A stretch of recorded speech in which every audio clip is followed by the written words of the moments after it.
Bismillahirrahmanirrahim. Assalamualaikum warahmatullahi wabarakatuh. Baik anak, pembelajaran hari ini yang pertama harus kalian lakukan adalah awali hari dengan doa.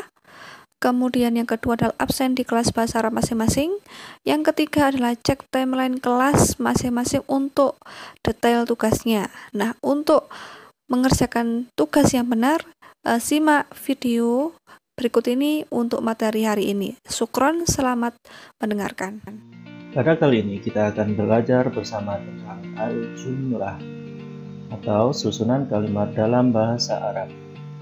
Sebelumnya, kita kenali dulu perbedaan antara susunan kalimat dalam bahasa Indonesia dan bahasa Arab.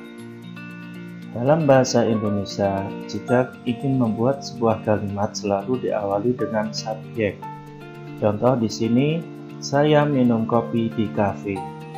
Saya sebagai subjek, minum sebagai predikat, kopi sebagai objek, di kafe sebagai keterangan. Sedangkan dalam bahasa Arab, terdapat dua susunan. Yang pertama, susunannya sama seperti bahasa Indonesia, yaitu contoh Ahmad yasrobu al-qahwata fil makha.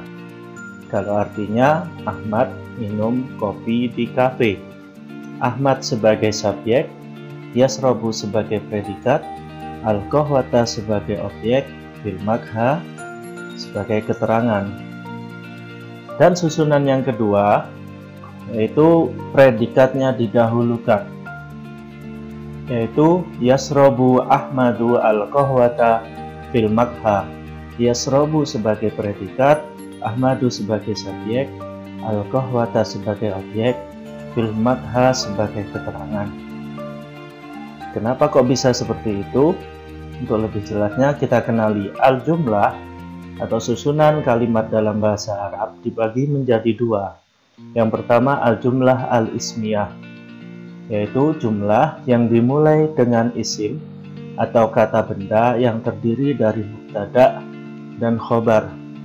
Susunan ini sama seperti susunan bahasa Indonesia. Contoh, at-thalibu yadrusu ad-darsad dini. At-thalibu seorang murid, yadrusu belajar, ad-darsad dini pelajaran agama. Kalau digabung seluruhnya, seorang murid belajar pelajaran agama. Sedangkan susunan yang kedua, yaitu al-jumlah al-fi'liyah. Al-jumlah al-fi'liyah adalah susunan kalimat yang dimulai dengan fi'il atau kata kerja yang terdiri dari fi'il dan fa'il. Susunan ini mungkin berbeda dengan susunan dalam bahasa Indonesia karena diawali dengan predikat. Contoh di sini yadrusu at-thalibu ad-darsad dini. Kalau kita artikan satu persatu, yadrusu belajar, at-thalibu seorang murid, ad-darsad dini pelajaran agama. Namun dalam penerjemahannya antara jumlah ismiyah dan jumlah fi'liyah disamakan atau tidak berbeda.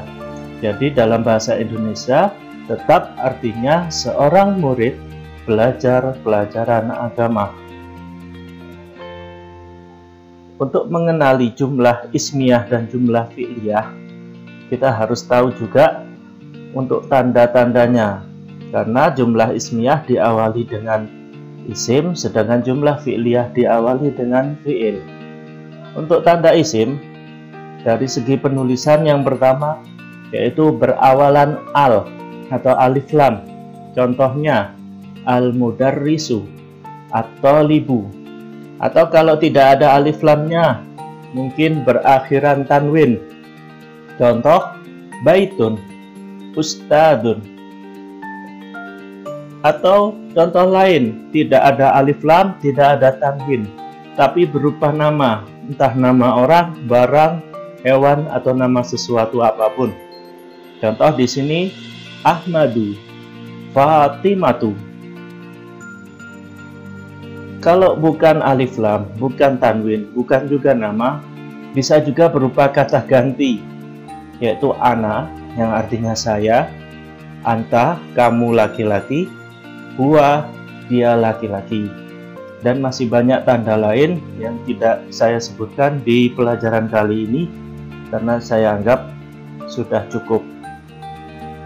Berikutnya untuk tanda fiil atau kata kerja dalam bahasa Arab, yaitu selain tandanya isim, berarti tidak berawalan alif lam, tidak berakhiran tanwin, tidak berupa nama, tidak berupa kata ganti.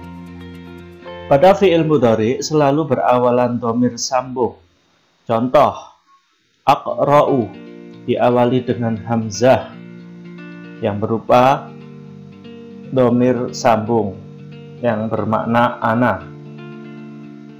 Yaktubu diawali dengan huruf ya. Tadrusu diawali dengan huruf ta. Narji'u diawali dengan huruf nun. Yang mana jika ada kalimat dalam bahasa Arab diawali dengan salah satu huruf 4 ini, maka itu termasuk fi'il mudhari. Itulah tanda isim dan tanda fi'il dari segi penulisan. Baik, untuk selanjutnya kita latihan tadrib 1, yaitu tentukan jumlah pada kalimat berikut. Silakan dalam nomor 1 sampai nomor 4 Anda atau kalian tentukan jumlah apakah ini ismiyah atau fi'liyah. Kemudian untuk tadrib 2, isilah kolom berikut sesuai jumlah ismiyah dan fi'liyah.